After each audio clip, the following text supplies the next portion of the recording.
What if the dream of creating a mechanical man had originated not in the 20th century, but much earlier, when statues began to move and metal giants defended entire cities? Today, we will embark on a mysterious journey through the centuries. From the myths of ancient Greece to the drawings of Leonardo da Vinci. Why did people in the Middle Ages strive to bring metal to life?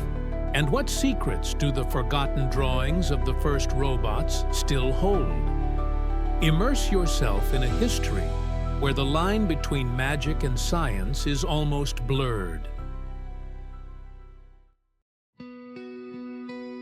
Thousands of years ago, people first thought about making mechanical beings that could move, think, or at least act like they were alive. At first, this dream seemed like something only in science fiction, but it actually goes way back. You can find hints of it in myths, legends, and sacred texts from lots of different cultures. One of the most striking examples of the ancient quest to create living machines is the legend of Talos, a bronze giant from Crete. According to myth, this giant was created by the god of blacksmiths, Hephaestus, to protect the island from enemies. Talos circled the coast of Crete 3 times a day, throwing huge boulders into the sea to drive away the ships of uninvited guests. His body was made entirely of metal, and according to legend, a special divine liquid called ichor flowed inside him, replacing blood. He was vulnerable in only one spot, a small hole in his heel. This image of a living machine protecting people became an archetype that inspired minds for centuries. But myths about mechanical creatures are not unique to ancient Greece. Ancient Egyptian temples mention statues of gods that came to life during religious ceremonies. Perhaps these were special devices, hidden mechanisms that made the statues move their arms, turn their heads, or make sounds. These effects heightened the sense of wonder among the faithful and emphasized the power of the priests. Ancient records of mechanical creatures have also been preserved in China. One text from the Zhou dynasty tells of a master craftsman named Yan Shu, who allegedly created a mechanical doll that could sing, dance, and even wing. The emperor was amazed by its realism, but when Yan Shu opened the doll's body to reveal a complex system of gears and levers, the monarch, according to legend, was frightened, considering it a manifestation of witchcraft. Ancient Indian epics also contain references to automatons. The Mahabharata mentions living statues guarding the palaces of the gods. These guards were described as shining metal creatures performing complex actions at the behest of their creators. What unites all these stories, separated by thousands of kilometers and centuries? One thing is clear: the dream of creating artificial life was universal. People of all cultures and eras intuitively sought to build helpers, or perhaps rivals, for themselves. But where does myth end and reality begin? Could ancient craftsmen really have created something resembling mechanical humans? Or are these just beautiful legends hiding the lost secrets of ancient technologies? The answers to these questions are buried in the sands of time. However, by studying the traces of ancient dreams, we can see that the desire to create mechanical life is not a product of the modern technological age, but an age-old human ambition. An ambition born in the depths of time, when the first blacksmiths, inventors, and priests tried to recreate life from the dead with the power of their hands, imagination, and knowledge. And it is this desire that will become the thread connecting us to the first true engineers of automatons who managed to turn dreams into reality. Moving from myth to reality, we find ourselves in the amazing world of ancient engineers who not only dreamed of living machines, but also began to create them. One of the most outstanding geniuses of that era was Heron of Alexandria, who lived in the 1st century AD. Heron was a scientist, mathematician, and mechanic whose inventions amaze even modern engineers. His works have been preserved in treatises such as Automatons, a collection of descriptions of automatic devices, many of which were built for theatrical performances and religious ceremonies. One of Heron's most famous creations was an automatic theater, a miniature stage on which characters moved on their own, controlled by a complex system of gears, cables, and counterweights. The plots could be varied, ranging from mythological scenes to allegories of the seasons or victories in war. Heron also developed mechanisms that today could be called the first automatic doors. Using hidden pipes and steam pressure, temple doors could open by themselves when a priest brought a sacrifice. For ancient people, this seemed like a real miracle. Statues began to move, fires lit themselves, and massive gates swung open before them for no apparent reason. In addition, Heron designed a water organ, a musical instrument in which sound was created by a stream of water and air driven by mechanical pumps. Similar devices were installed in theaters and temples, creating an atmosphere of magic. Although Heron's automatons were not people in the literal sense, they were the first examples in history of machines capable of performing complex sequences of movements without human intervention. And this was only the first step. Similar marvels of engineering were created not only in Alexandria, but also in other parts of the ancient world. In China, imperial workshops produced automatic singing birds and mechanical animals. In India, temples were built where mechanical figures moved during ceremonies. Interestingly, ancient engineers did not always seek practical applications for their inventions. Often their goal was to amaze, to strike the imagination, to create the illusion of life from the dead. This art of creating machines for admiration would become one of the cornerstones of future developments in robotics. Nevertheless, it should be understood that the knowledge of the time was limited. Although the Greeks and Romans had a highly developed culture of mechanics and hydraulics, their devices were extremely complex to manufacture and extremely sensitive to breakdowns. Creating a fully functioning automaton required not only genius, but also the skill of rare craftsmen. Nevertheless, the fact remains that the idea of creating mechanical life began to take shape in ancient times.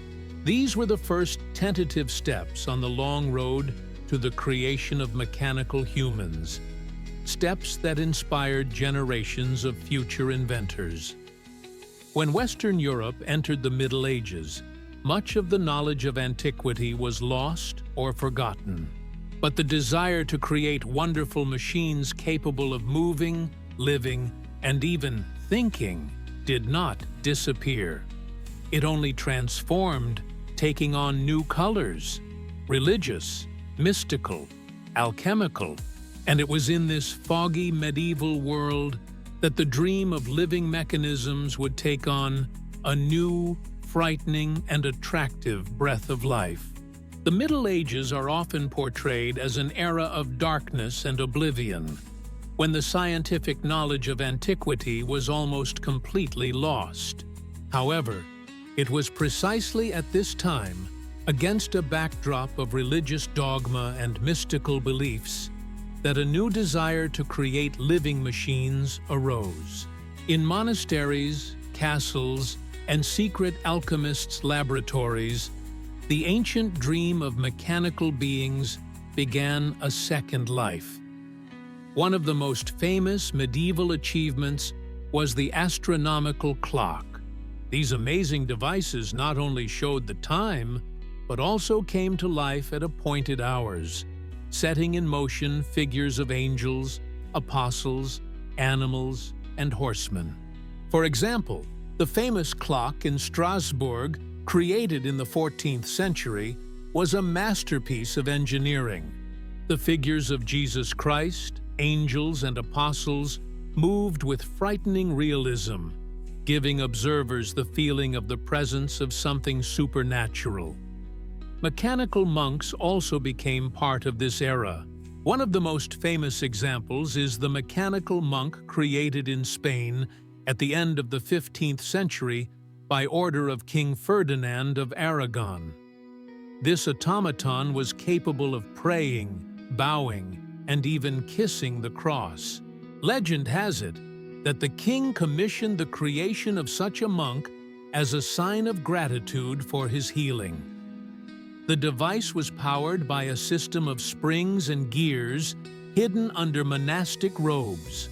Alchemists of the time believed that the creation of artificial life was the highest goal of their art. They dreamed not just of assembling a mechanical man, but of creating a homunculus, a tiny creature grown in a laboratory. Although real success in this field remains questionable, numerous treatises on medieval alchemy contain complex instructions on how to revive matter. On the other hand, mechanical toys and automata served not only spiritual purposes, but also demonstrated the wealth and power of rulers. The Byzantine Emperor Constantine VII, Porphyrogenitus, decorated his throne in the 10th century with mechanical lions that roared and peacocks that spread their tails when guests approached. These devices were intended to inspire awe and emphasize the monarch's divine right to power. No less impressive were the devices created by Islamic engineers during the Golden Age of Islam. Al-Jazar, who lived at the end of the 12th century, described more than 100 automata in his works. Water clocks with moving figures, mechanical musicians, and automatic waiters serving drinks. His Book of Knowledge of Ingenious Mechanical Devices became one of the greatest engineering treatises of the Middle Ages. It is interesting to note that automatons were viewed in two ways in medieval society. On the one hand, they were admired and admired. On the other hand, they often aroused fear and suspicion. Many saw them as manifestations of dark forces, magic, or even heresy. There were frequent cases when master inventors were accused of collusion with the devil and persecuted by the Inquisition. This fear was not unfounded. The very idea of creating life from non-living matter was contrary to the prevailing religious dogma. Only God had the right to give life. Anyone who dared to encroach on this sacred prerogative risked being accused of pride and blasphemy. Nevertheless, it was in the Middle Ages that a culture of secret knowledge and research, hidden from the eyes of the church and society, emerged. It was here, in the shadows of Gothic cathedrals and gloomy castles, that the idea of creating mechanical humans took on new meanings as a symbol of forbidden knowledge, ambition, and the pursuit of the impossible. When Leonardo da Vinci began his experiments with automata, he drew not only on ancient sources, but also on the legacy of these dark, mystical centuries.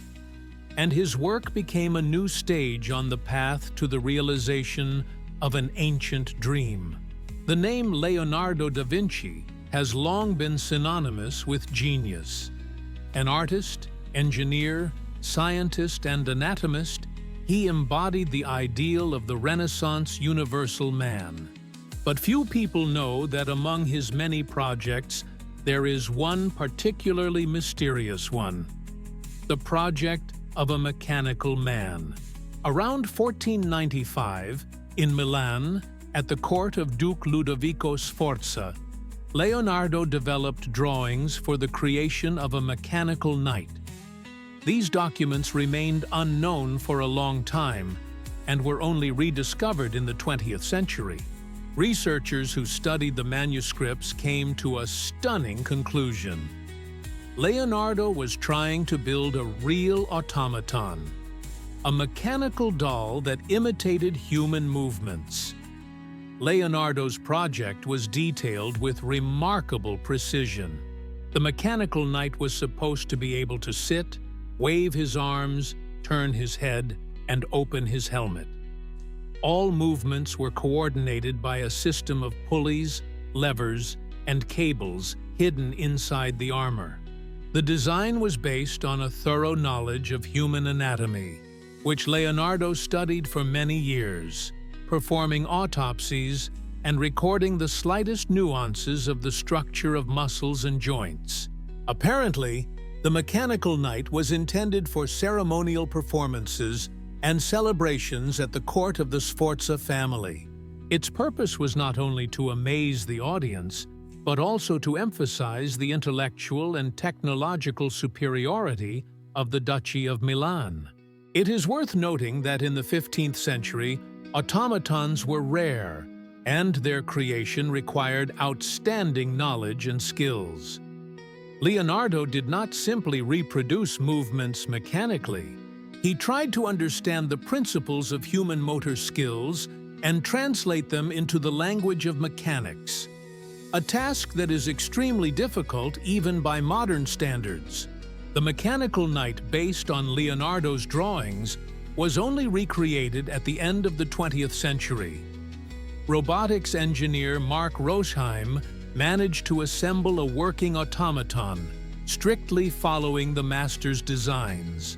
It turned out that the mechanism really worked. The knight could perform programmed movements, obeying simple mechanical algorithms. Why did Leonardo da Vinci not complete his project in his lifetime? Historians suggest several reasons. Perhaps the work was interrupted by political events. Milan was experiencing a period of instability at the end of the 15th century. Perhaps the technical limitations of the era prevented the idea from being fully realized. Or maybe Leonardo himself feared the consequences. In a society where any attempt to imitate life was considered potentially blasphemous, a public demonstration of a mechanical man could have caused confusion or even anger. However, regardless of the reasons, the very fact of this project's existence speaks volumes. Leonardo da Vinci did not just dream of mechanical beings. He sought ways to create them. His mechanical knight became the first documented project of a humanoid automaton in history. But Leonardo da Vinci's quest to create artificial life did not stop there. His notebooks contain sketches of complex mechanisms, automatic drummers, lions that could move independently and open their mouths.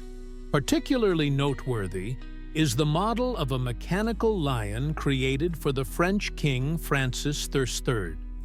The lion could walk forward and open its chest, from which flowers fell out, a symbol of peace between France and Italy. All these projects demonstrate not only technical skill, but also a deep understanding of the nature of movement and balance.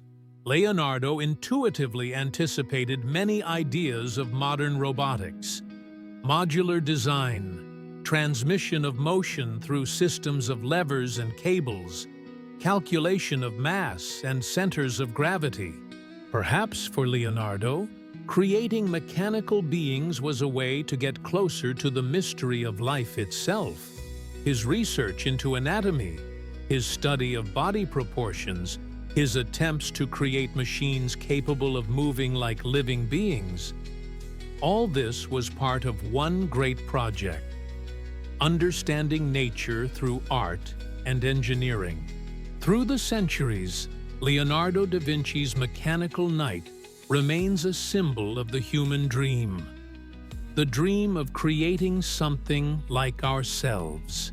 This dream has always stood on the border between science and magic, inspiration and forbidden knowledge. But behind it was always more than just a thirst for power over nature.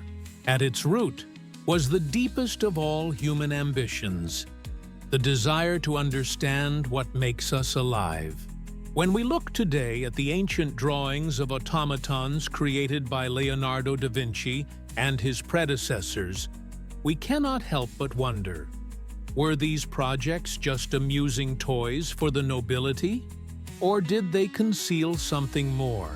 Some researchers believe that Leonardo's drawings contain hints of technologies that were centuries ahead of their time. His mechanical knight, with its carefully designed system of movements, resembles the principles that would later be used in the first industrial robots of the 20th century. Of course, Leonardo did not have electric motors or programmable controllers, but his understanding of mechanics, motion transfer, balance, and coordination of body parts shows a striking similarity to how modern engineers design robots.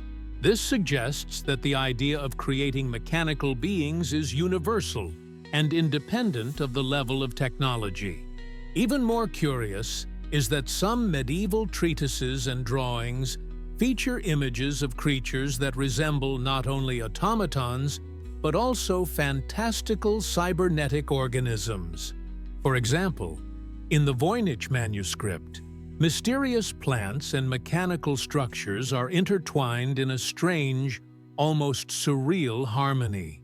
Although the origin of this text is shrouded in mystery, it serves as a reminder of how deeply rooted in the human consciousness is the dream of merging the living and the mechanical.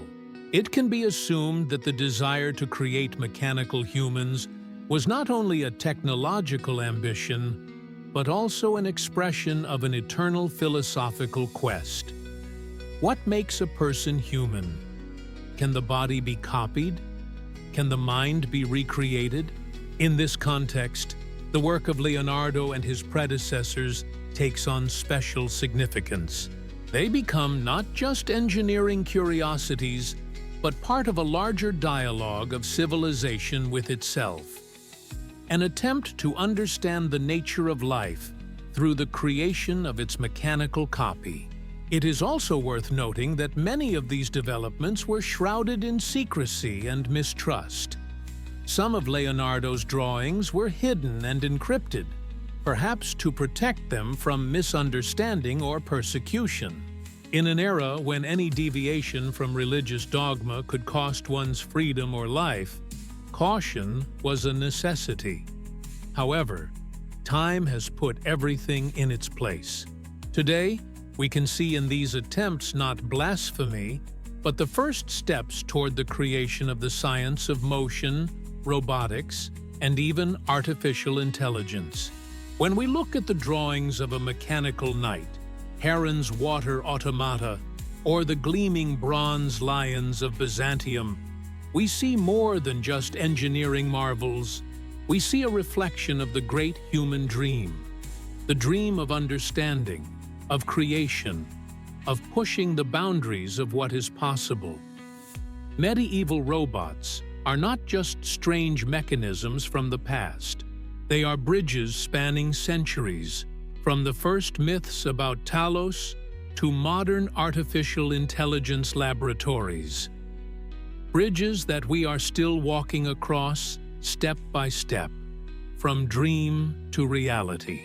And perhaps it is in these ancient mechanical creations that the answer to one of humanity's deepest questions lies. Where does the machine end and life begin?